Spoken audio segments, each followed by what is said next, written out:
نحمده ونصلي ونسلم على رسوله الكريم أما بعد فأعوذ بالله من الشيطان الرجيم بسم الله الرحمن الرحيم إنا فتحنا لك فتحا مبينا صدق الله مولانا العظيم۔ تمام دوست احباب محبت کے ساتھ نبی کریم رؤوف الرحیم صلی اللہ علیہ وسلم کی بارگاہ میں ہدیہ درود و سلام پڑھیے۔ الصلاۃ والسلام علیک یا سیدی یا رسول اللہ، الصلاۃ والسلام علیک یا سیدی یا حبیب اللہ، الصلاۃ والسلام علیک یا سیدی یا رحمۃ للعالمین وعلى آلك وأصحابك يا سيدي يا خاتم النبيين۔ اللہ رب العزت کا بے حد شکر ہے جس کے فضل و کرم سے، جس کی رحمت سے، توفیق سے اللہ کے گھر میں ہم جمعہ المبارک پڑھنے کے لیے حاضر ہیں۔ الحمدللہ ماہ رمضان المبارک کا یہ تیسرا جمعہ ہے۔ ماہ رمضان المبارک کا 20واں روزہ ہے، یعنی دوسرا عشرہ، دوسرے 10 دن جو ہیں وہ بھی آج مکمل ہو جائیں گے اور اس کے بعد تیسرا عشرہ شروع ہو جائے گا۔ اللہ رب العزت کی بارگاہ میں دعا ہے اللہ تعالیٰ اس پاک معزز برکتوں والے مہینے کے روزے اپنی بارگاہ میں قبول و منظور فرمائے، اور جو روزے رہ گئے ہیں وہ بھی ہمیں رکھنے کی توفیق عطا فرمائے اور اس میں صحت، تندرستی، عافیت ہمیں عطا فرمائے۔ عزیزان گرامی قدر، آج ماہ رمضان مبارک کا 20واں روزہ ہے۔ 20 رمضان مبارک کی 20 تاریخ کو، 20ویں روزے کو 8 ہجری ایک بہت ہی عظیم واقعہ پیش آیا کہ اللہ رب العزت نے اپنے پیارے حبیب صلی اللہ علیہ وآلہ وسلم کو 20 سال کی محنت کے بعد مکہ المکرمہ پر عظیم فتح عطا فرمائے۔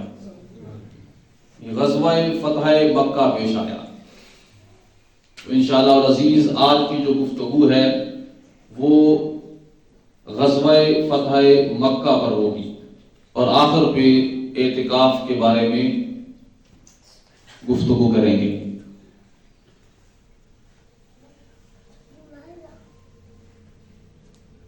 اللہ رب العزت نے ارشاد فرمایا انا فتحنا لک فتحا مبینا،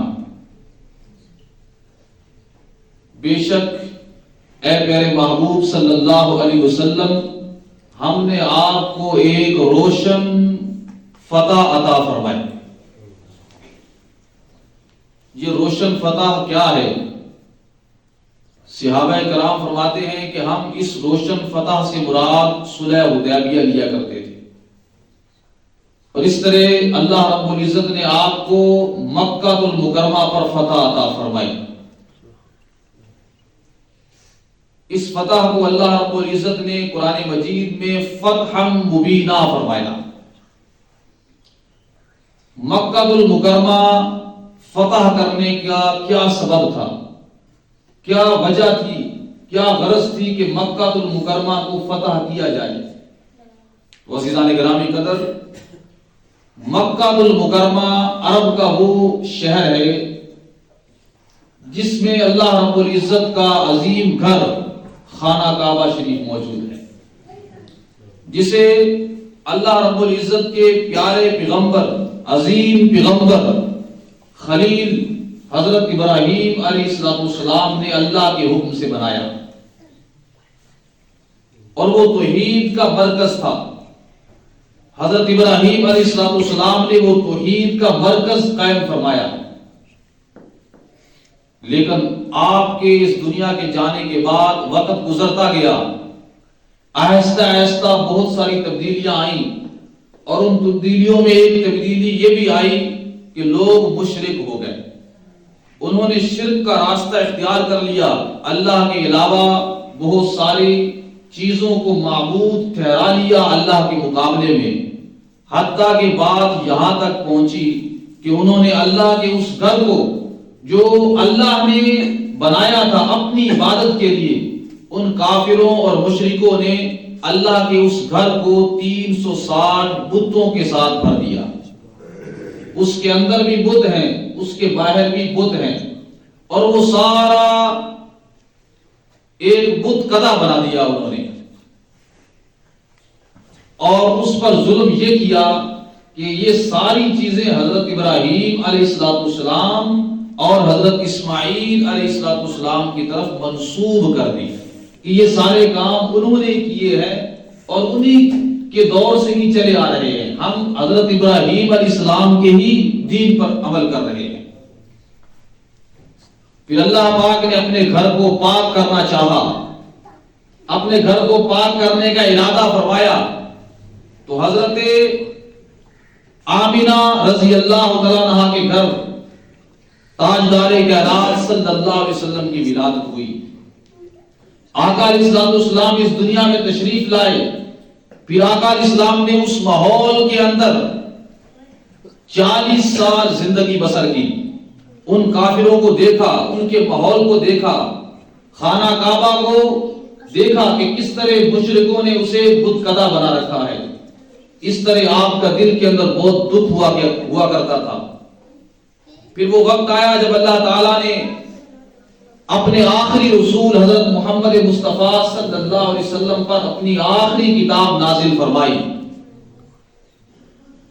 قرآن مجید آپ پر نازل فرمایا، اور آپ کو حکم دیا کہ محبوب اب پیغام حق لوگوں تک پہنچا دیں اور لوگوں کو بتا دیں کہ اللہ کے علاوہ کوئی معبود نہیں ہے۔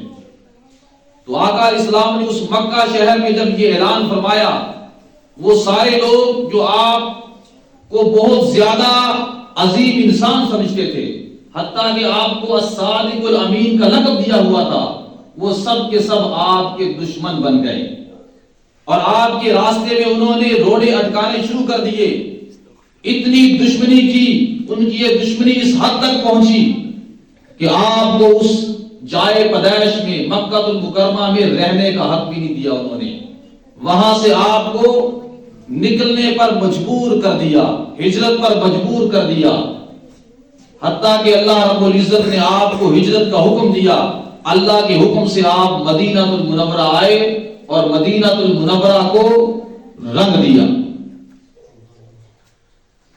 13 سال آپ نے مکہ میں رہ کر ان لوگوں پر کوشش کی جو آپ کے رشتہ دار تھے، قریش تھے، لیکن چند ایک لوگ مسلمان ہوئے، باقی سب آپ کے دشمن رہے۔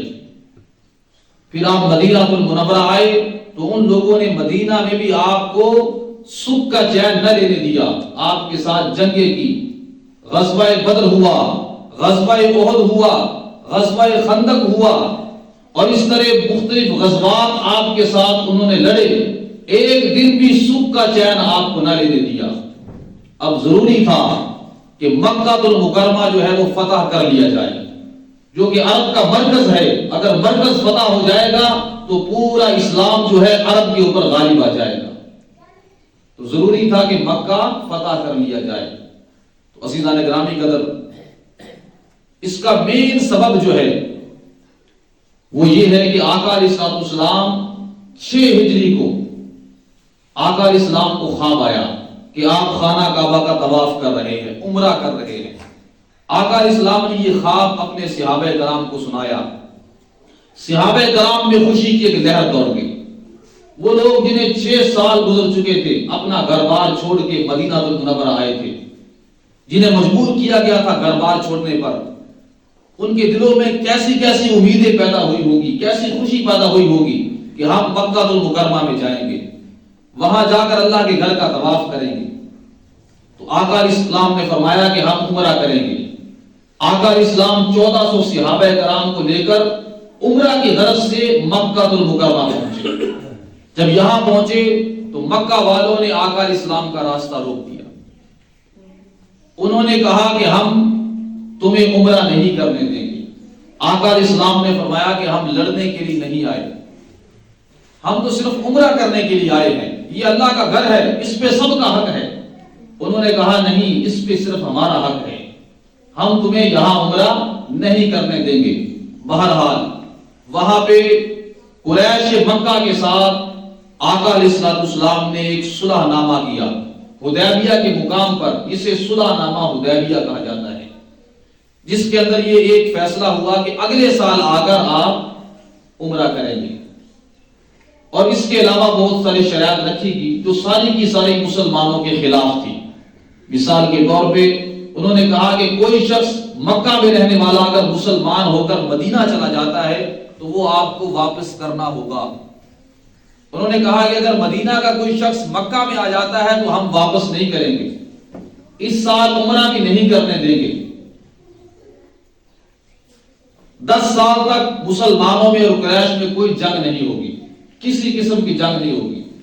اور ایک اس صلح کا آرٹیکل ایک شک یہ تھی کہ آج کے بعد جو قبیلہ عرب کا چاہے تو مسلمانوں کے ساتھ مل جائے، چاہے تو قریش مکہ کے ساتھ مل جائے، جس فریق کے ساتھ وہ عہد و پیمان کر لے گا، جس کے ساتھ مل جائے گا، وہ اسی کا حصہ سمجھا جائے گا. اس پہ حملہ اس دوسرے فریق پہ ہی حملہ سمجھا جائے گا. تو عرب کے اندر 2 مشہور قبیلے تھے، ایک قبیلہ بنو خزاعہ اور ایک قبیلہ بنو بکر. ان دونوں میں شروع سے ہی جنگیں چلی آ رہی تھی، کشمکش تھی. تو اب انہیں بھی سکھ کا چین آیا. انہوں نے کہا کہ مسلمانوں اور قریش کے درمیان صلح نامہ ہو گیا ہے، 10 سال جنگ نہیں ہوگی. تو ان میں سے ایک قبیلہ بنو خزاعہ جو تھا، انہوں نے آقا علیہ السلام کے ساتھ عہد کر لیا کہ ہم تمہارے ساتھ ہیں. اور بنو بکر نے قریش کے ساتھ عہد و پیمان کر دیا. اب بنو خزاعہ پہ حملے کا مطلب یہ تھا کہ مسلمانوں پہ حملہ، اور بنو بکر پہ حملے کا مطلب یہ تھا کہ قریش پہ حملہ. اب یہ عہد و پیمان ہو گیا، بنو خزاعہ نے بھی سکھ کا چین لے لیا، لیکن بنو بکر نے اس سے فائدہ اٹھایا. انہوں نے رات کی تاریکی میں بنو خزاعہ پہ حملہ کر دیا اور ایسا حملہ کیا کہ ان کے لوگوں کو قتل کیا اور خوب قتل کیا. اور قریش نے بھی ان کا ساتھ دیا، یعنی اپنی اس صلح نامہ حدیبیہ کی انہوں نے خلاف ورزی کی، ان کا ساتھ دیا. انہیں چاہیے تھا کہ وہ ان کا ساتھ نہ دیتے. وہ بیچارے حرم شریف میں آ گئے، بنو خزاعہ والے خانہ کعبہ میں آ گئے لڑتے لڑتے. اب انہوں نے کہا کہ یہ تو اللہ کا گھر ہے، اللہ کا حرم ہے، یہاں اپنے خدا کے بارے میں سوچو. تو بنو بکر والوں نے کہا کہ آج کوئی خدا نہیں ہے، آج صرف بدلہ لیں گے، آج صرف بدلہ لیا جائے گا. پھر انہوں نے یہ بھی کہہ دیا کہ یہاں چوری کر لیتے ہو خانہ کعبہ میں تم، تو پھر بدلہ کیوں نہیں لے سکتے ہو. بہرحال انہوں نے بنو خزاعہ پہ خوب حملہ کیا، ان کے خوب لوگوں کو قتل کیا. اسی دوران ہی ان میں سے 2 یا چند لوگ وہاں سے بھاگے نکلے اور مدینہ المنورہ میں آقا علیہ السلام کی بارگاہ میں مدد کے لیے پہنچے. اور وہ شخص بدیل بن برقہ خزاعی آقا علیہ السلام کی بارگاہ میں پہنچا. آقا علیہ السلام مسجد نبوی میں تشریف فرما ہے، صحابہ کرام بھی بیٹھے ہوئے ہیں، اور اس نے آ کر کہا کہ اے پروردگار، میں محمد مصطفیٰ صلی اللہ علیہ وسلم سے ان کے عہد اور ان کے والد کے قدیم عہد کی دہائی دے رہا ہوں. والد کے قدیم عہد سے مراد یہ ہے کہ آقا علیہ السلام کے دادا بنو ہاشم، انہوں نے بھی ان کے ساتھ عہد کیا ہوا تھا. اس نے کہا کہ میں اس عہد کی بھی دہائی دے رہا ہوں.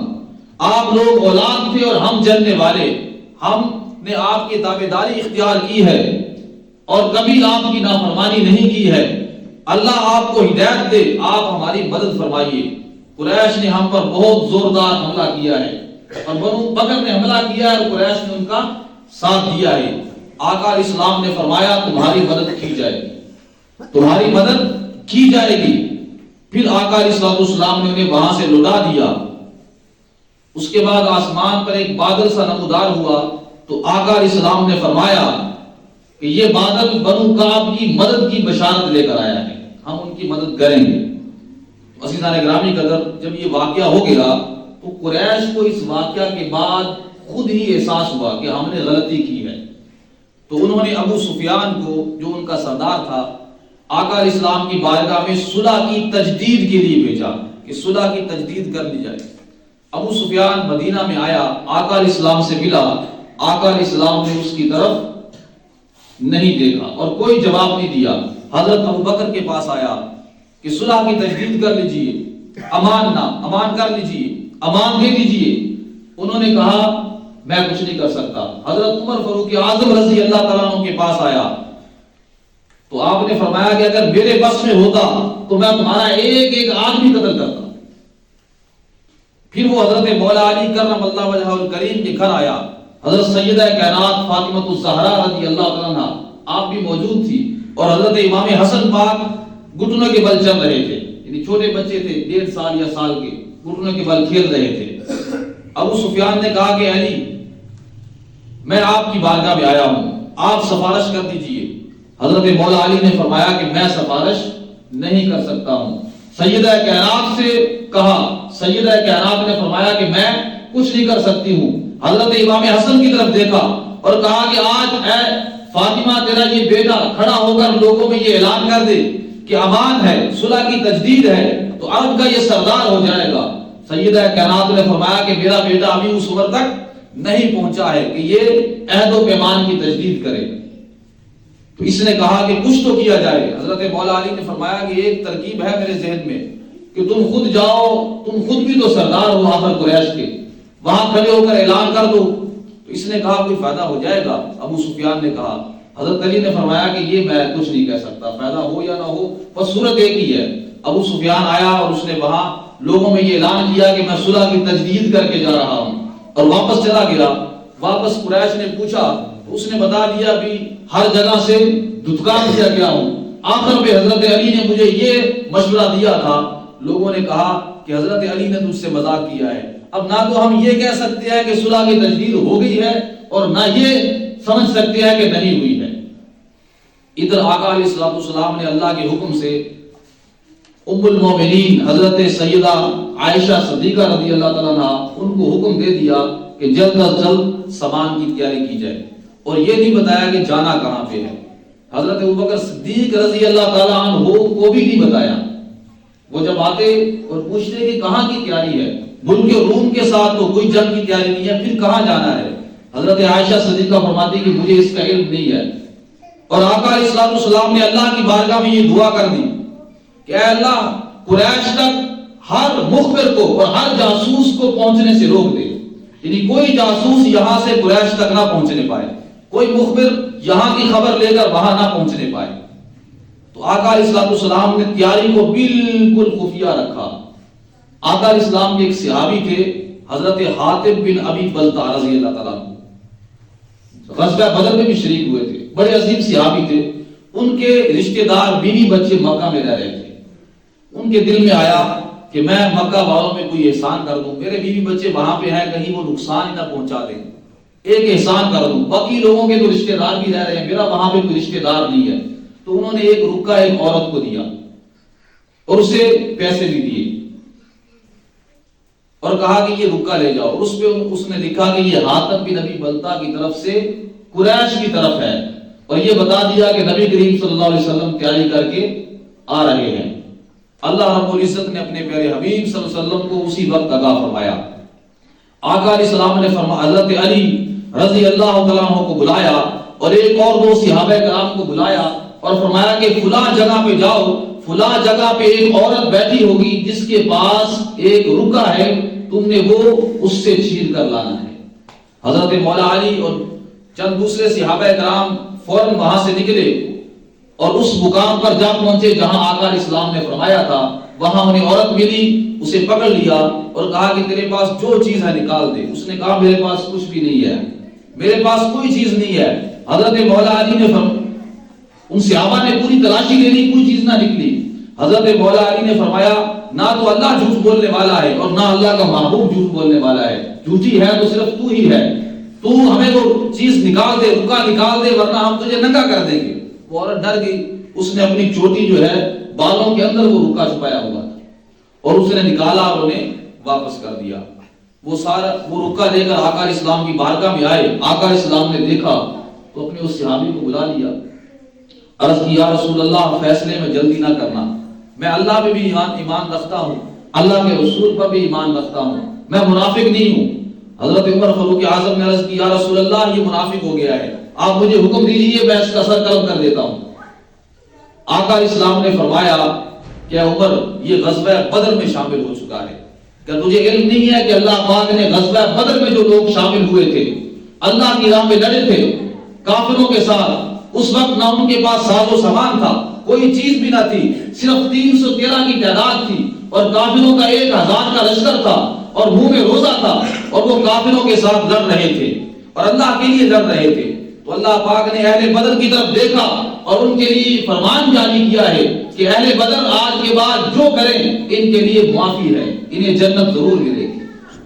تو آقا علیہ السلام نے انہیں معاف فرما دیا اور اس کے بعد آقا علیہ السلام نے 10,000 کا عظیم لشکر لیا اور مکہ کی طرف روانہ ہو گئے. 10 رمضان مبارک کا 10واں روزہ تھا اور 8 ہجری تھی. آقا علیہ السلام 10,000 کا لشکر لے کر سوئے مکہ روانہ ہے. عزیزان گرامی قدر, راستے میں آقا علیہ السلام کے چچا حضرت عباس بن عبد المطلب رضی اللہ تعالیٰ عنہ وہ ملے, اپنے بیوی بچوں سمیت مکہ سے مدینہ ہجرت کر کے آ رہے تھے مسلمان ہو کر. آقا علیہ السلام سے ملاقات ہوئی, پھر مقام ابوا میں پہنچے تو وہاں آپ کے چچا کے بیٹے ابو سفیان بن حارث آپ کا چچا ہے, اس کے بیٹے ابو سفیان نام تھا, ابو سفیان بن حارث سے ملاقات ہوئی. اور اسی طرح عبداللہ بن امیہ آپ کے پھوپھی ذات, ان سے ملاقات ہوئی. آقا علیہ السلام نے ان سے چہرہ پھیر لیا. جب ان سے چہرہ پھیر لیا تو آپ کی زوجہ محترمہ حضرت ام سلمہ نے عرض کی یا رسول اللہ آپ کے چچا کے بیٹے آپ کی بارگاہ سے سب سے زیادہ بدبخت ہو کر نہ جائیں. حضرت مولا علی نے انہیں سکھا دیا کہ وہ آپ کی بارگاہ میں جائیں ابو سفیان بن حارث کو, اور وہ یہ آیت پڑھیں قرآن مجید کی, تاللہ لقد آثرک اللہ علینا وان کنا لخاطئین, جو حضرت یوسف علیہ السلام کے بھائیوں نے حضرت یوسف علیہ السلام کو جب کے ساتھ ملاقات ہوئی تھی اور انہیں پہچان لیا تھا مصر کے اندر, تو انہوں نے یہ آیت پڑھی تھی. تو حضرت یوسف علیہ السلام نے بہترین جواب دیا تھا, انہیں معاف کر دیا تھا. حضرت مولا علی نے فرمایا کہ میں نہیں سمجھتا کہ اس کے بعد آقا علیہ السلام سے بڑھ کر عمدہ جواب دینے والا کوئی شخص ہو. تو وہ آئے, انہوں نے یہی آیت پڑھی لقد آثرک اللہ علینا وان کنا لخاطئین, کہ خدا کی قسم اللہ نے ہم پر آپ کو فضیلت بخشی ہے اور ہم ہی گناہگار ہیں. تو آقا علیہ السلام نے فوراً فرمایا لا تثریب علیکم اليوم یغفر اللہ لکم وہو ارحم الراحمین, فرمایا کہ آج تم پر کوئی سرزش نہیں ہے, اللہ بخشنے والا ہے, وہ سب سے زیادہ رحم فرمانے والا ہے. پھر اس وقت ابو سفیان بن حارث نے کچھ شعر کہے, ان کا ترجمہ یہ ہے, اس نے کہا اے اللہ کے محبوب آپ کی عمر کی قسم ہے, میں نے اس وقت بھی جھنڈا اٹھایا تھا کافروں کی طرف سے جب آپ کے ساتھ لڑنے کے لیے آیا تھا, تو میں لاکھ منات عزا بتوں کا ساتھ دے رہا تھا اور آپ کے ساتھ آپ کے مقابلہ کر رہا تھا. اس وقت میرا حال یہ تھا کہ میں رات اندھیری رات کی طرح ایک سرگرداں شخص کی طرح پھر رہا تھا, اور آج وہ وقت آ گیا ہے کہ مجھے ہدایت مل گئی ہے, اور مجھے ہدایت میرے نفس نے نہیں دی, جب تک میں نے اپنے نفس کی پیروی کی ہے تو ہدایت مند تھا, مجھے ایک ہادی اور رہنما نے ہدایت عطا فرما دی ہے, اور اس شخص نے مجھے ہدایت دی ہے جس شخص کو میں نے ہر وقت اپنی طرف سے دھتکار دیا تھا, جس کی بات کو نہیں مانا تھا. آقا علیہ السلام نے سینے پہ ضرب لگائی اور فرمایا کہ تو نے مجھے ہر وقت ہی دھتکارا تھا, ہر موقع پہ بھی تو نے مجھے دھتکار دیا تھا جب بھی اسلام پیش کیا تھا. اب مسلمان ہوئے اور آقا علیہ السلام کے ساتھ چلے, حتیٰ کہ رسول کریم صلی اللہ علیہ وسلم مقام مرز زہران ایک مقام تھا, وہاں پر آپ نے پڑاؤ ڈالا. ماہ رمضان مبارک تھا, روزہ رکھا ہوا تھا, وہاں پہ آقا علیہ السلام نے روزہ کھول دیا. دن کے وقت تھی, آقا علیہ السلام نے خود بھی روزہ کھولا اور صحابہ کرام کو کے سامنے روزہ کھولا, کیونکہ مسافر تھے, اور ان سب کے سامنے آقا علیہ السلام نے روزہ کھول دیا. اور یہاں تک کہ آگے بڑھے, وادی مرز زہران سے آگے بڑھ کر وادی فاطمہ میں پہنچے. وہاں پہنچ کر آپ نے قیام فرمایا اور حکم دیا کہ ایسا کرو کہ ہر کوئی آج رات اپنے گھر کے اندر چراغ جلائے گا، کہ 10,000 کا لشکر ہے تو 10,000 چراغ جلائے جائیں گے، تاکہ مکہ والے دیکھیں تو وہ حیران اور پریشان ہو کر رہ جائیں کہ کتنا عظیم لشکر آ چکا ہے اور پتہ نہیں کہاں سے یہ لشکر آیا ہے۔ ابھی تک مکہ والوں کو کوئی خبر نہ تھی کہ یہ کون سا لشکر آ رہا ہے اور کس طرف سے آ رہا ہے۔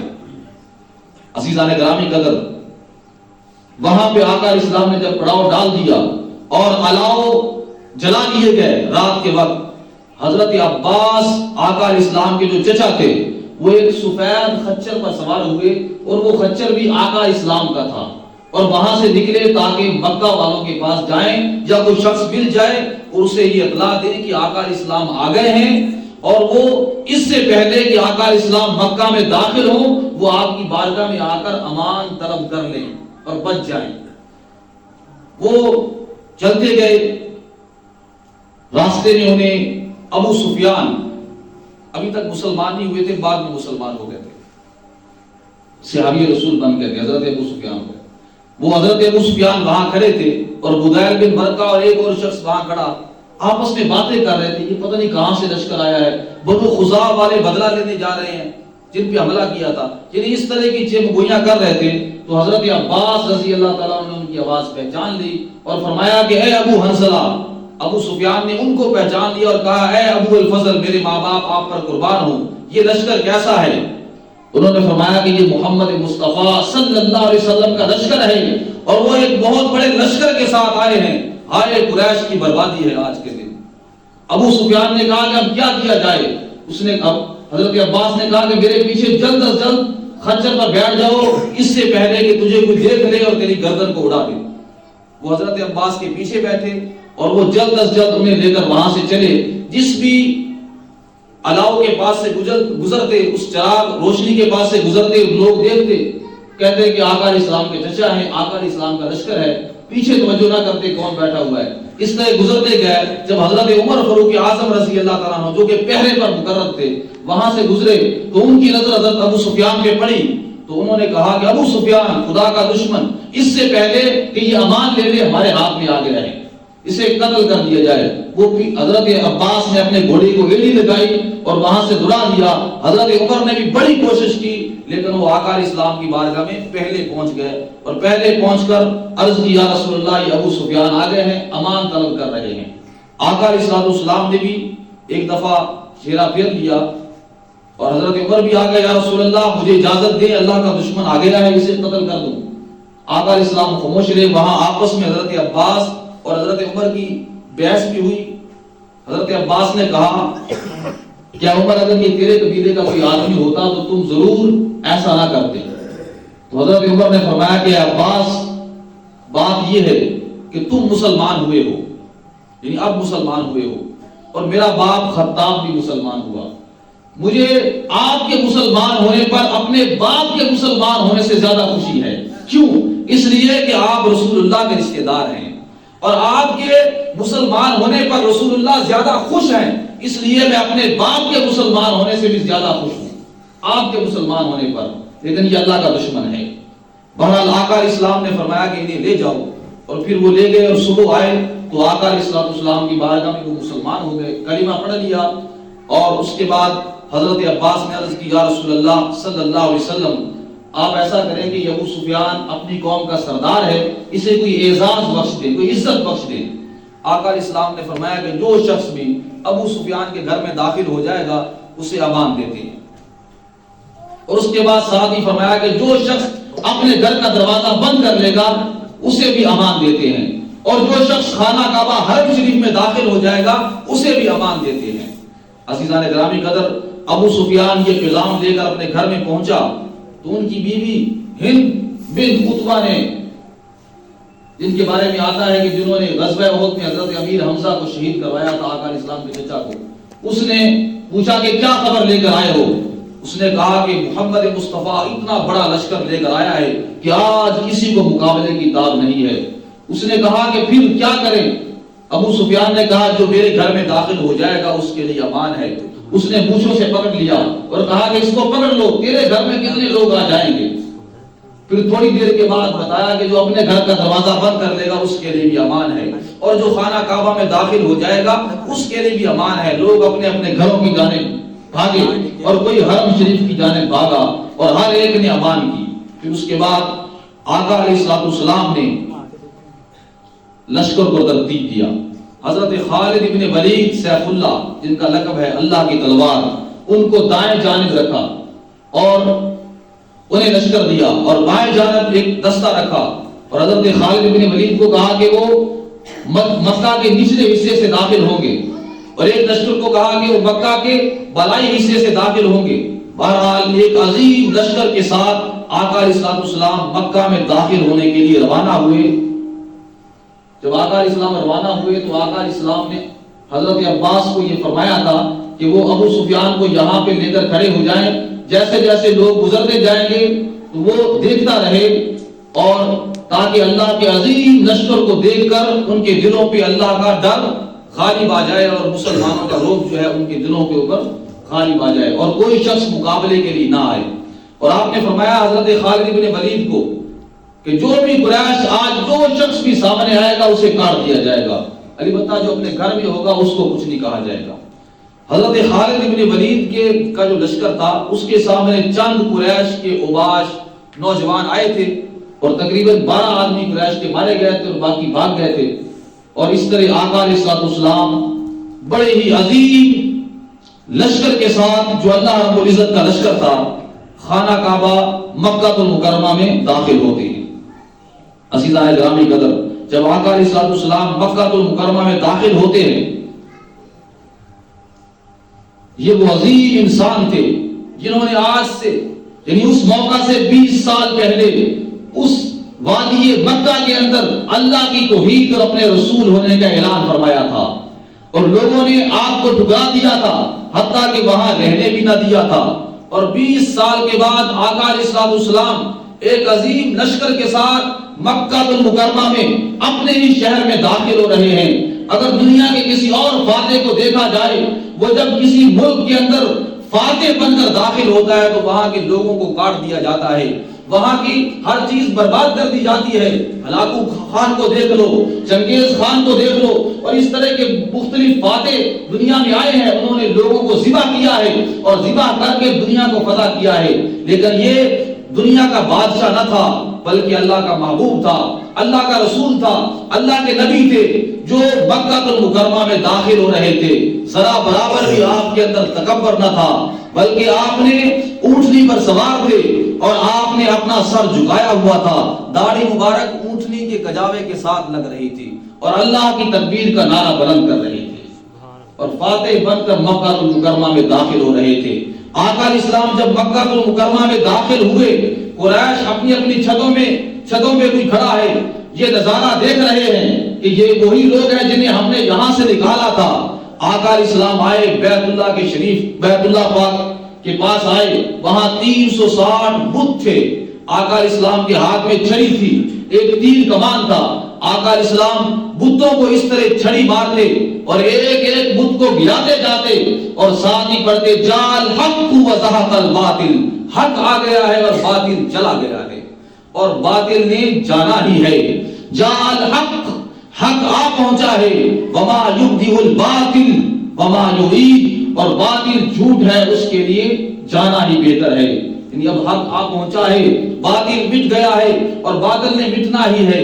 آقا علیہ السلام نے ایک ایک کر کے سارے بتوں کو وہاں توڑ دیا، ہر ایک بت کو توڑ ڈالا، اور پھر خانہ کعبہ کے اندر داخل ہوئے۔ خانہ کعبہ میں داخل ہو کر اس کے اندر بھی ظالموں نے حضرت ابراہیم علیہ السلام کی تصویر بنا کر، حضرت اسماعیل کی تصویر بنا کر ان کے ہاتھ میں تیر پکڑے ہوئے تھے۔ آقا علیہ السلام نے فرمایا کہ میں اللہ کی قسم اٹھا کر کہتا ہوں کہ ان اللہ کے نیک نبی اور پیغمبروں نے کبھی ایسا کام نہ کیا تھا جو مشرکوں نے ان کی طرف منسوب کر رکھا ہے۔ آقا علیہ السلام نے ان کے ہاتھ سے وہ تیر توڑ دیے اور ان تصویروں کو بھی توڑ ڈالا۔ ایک کبوتری کی شکل کی کوئی تصویر بنی ہوئی تھی، اسے بھی توڑ ڈالا۔ تصویروں سے بھی اور بتوں سے بھی خانہ کعبہ کو آقا علیہ السلام نے پاک کر دیا۔ عزیزان گرامی قدر، دیکھیں حضرت ابراہیم علیہ السلام کے بت بنا کر انہوں نے رکھے ہوئے تھے، حضرت اسماعیل علیہ السلام کے بت بنا کر رکھے ہوئے تھے، اب اگر اللہ کا کوئی ولی گزرا ہے، نیک بندہ گزرا ہے، آج کے دور میں کوئی شخص ان کی طرف ایسی باتیں منسوب کرے جو ان اللہ کے ولیوں نے کی نہیں ہے، اور اگر کوئی شخص کہتا ہے کہ بھائی یہ تو اللہ کے ولیوں نے کیا ہی نہیں ہے، آپ یہ کیا کام کر رہے ہیں، تو وہ یہ کہتے ہیں کہ یہ اللہ کے ولیوں کی گستاخی ہو رہی ہے۔ ایسا نہیں ہوتا، اللہ کے ولی جو ہیں وہ اللہ کے ولی ہی ہوتے ہیں۔ حضرت ابراہیم علیہ السلام کے جو بت تصویر بنائی ہوئی تھی اسے آقا علیہ السلام نے توڑا تو ابراہیم علیہ السلام کی گستاخی نہیں ہوئی ہے۔ اسی طرح اسماعیل علیہ السلام کی تصویر کو بھی آپ نے توڑ دیا تو حضرت اسماعیل علیہ السلام کی گستاخی نہیں ہوئی ہے۔ اسی طرح آج کے دور میں اگر کوئی اللہ کے نیک بندوں کی تصویریں بنائے، جیسے لوگ حضور غوث اعظم شیخ عبد القادر جیلانی رحمۃ اللہ علیہ اور بھی اولیاء کرام کی تصویریں بناتے ہیں، پھر اسے رکھ لیتے ہیں، پھر عجیب و غریب وہاں پہ فلسفے کرتے ہیں، ایسی باتیں کرتے ہیں جو نہ دین میں ہے نہ شریعت میں ہے۔ پھر جب انہیں کہا جائے کہ اولیاء کرام کا اس کے ساتھ کوئی تعلق نہیں ہے، وہ کہتے ہیں کہ یہ اللہ کے ولیوں کی گستاخی ہو رہی ہے۔ ایسا نہیں ہوتا ہے۔ خانہ کعبہ کا دروازہ بند ہو گیا، آقا علیہ السلام نے خانہ کعبہ میں نماز پڑھی اور پھر باہر تشریف فرما ہوئے۔ جب دروازہ کھولا خانہ کعبہ کا، قریش آپ کے سامنے تھے، مکہ والے۔ آقا علیہ السلام نے فرمایا آج میں تمہارے ساتھ کیا کرنے والا ہوں۔ انہوں نے عرض کی آپ نیک بھائی کے بیٹے ہیں، صالح بیٹے ہیں، بڑے کریم ہیں۔ آقا علیہ السلام نے فرمایا لا تثریب علیکم اليوم یغفر اللہ لکم وہو ارحم الراحمین، آج تمہارے اوپر کوئی سرزش نہیں ہوگی، آج تمہیں معاف کر دیا گیا ہے۔ اپنے بدترین دشمنوں کو بھی آقا علیہ السلام نے معاف کر دیا۔ عزیزان گرامی قدر، ہم بھی اسی نبی کے ماننے والے ہیں۔ ماہ رمضان المبارک کے 2 اشرے گزر چکے ہیں، لیکن جس کے ساتھ ہم نے کینہ رکھا ہوا ہے، جس کے ساتھ ہم نے حسد کیا ہوا ہے، جس کے ساتھ ہم نے دشمنی رکھی ہوئی ہے، خاصا کا بھائی ہی کیوں نہیں ہے، ہم نے اسے قیم و دیم رکھا ہوا ہے، کہیں ہمارا سر جھک نہ جائے۔ اگر تاجدار کائنات صلی اللہ علیہ وسلم کا سر نہیں جھک سکتا ہے اپنے بدترین دشمنوں کو معاف کرنے سے، تو ہمارا سر بھی نہیں جھک سکتا ہے صلح کرنے سے۔ جس کے ساتھ بھی لڑائی جھگڑا ہے، اگر اس نے ظلم بھی کیا ہے تو ہمیں چاہیے کہ صلح کریں اور معاف کر دے۔ اور آقا علیہ السلام نے یہ قسم اٹھا کر فرمایا ہے جو معاف کرتا ہے وہ کبھی بھی اس کا سر نہیں جھکتا ہے، بلکہ اللہ اس کا سر بلند کر دیتا ہے۔ اس کے بعد آقا علیہ السلام نے فرمایا یا ایھا الناس انا خلقناکم من ذکر و انثی وجعلناکم شعوبا وقبائل لتعارفوا ان اکرمکم عند اللہ اتقاکم ان اللہ علیم خبیر۔ فرمایا کہ لوگوں، بے شک ہم نے تمہیں ایک مرد اور ایک عورت سے پیدا کیا ہے، اللہ پاک نے فرمایا، اور پھر تمہارے قبیلے بنا دیے، قومیں بنا دی ہیں۔ یہ قبیلے اور قومیں اس لیے بنائے ہیں تاکہ تم ایک دوسرے کو پہچان لو، فخر کرنے کے لیے نہیں بنائے ہیں۔ اور فرمایا ان اکرمکم عند اللہ اتقاکم، یاد رکھو عزت کا معیار نہ قبیلہ ہے، نہ قوم ہے، نہ دولت ہے، نہ مال ہے، نہ حسب ہے، نہ نسب ہے۔ عزت کا معیار اللہ کے نزدیک صرف اور صرف تقوی اور پرہیزگاری ہے۔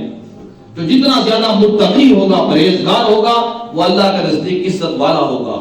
ان اللہ علیم خبیر، اور اللہ بخشنے جاننے والا اور خبر رکھنے والا ہے۔ پھر حکم دیا بلال خانہ کعبہ کی چھت پہ چلو اور آذان پڑھو۔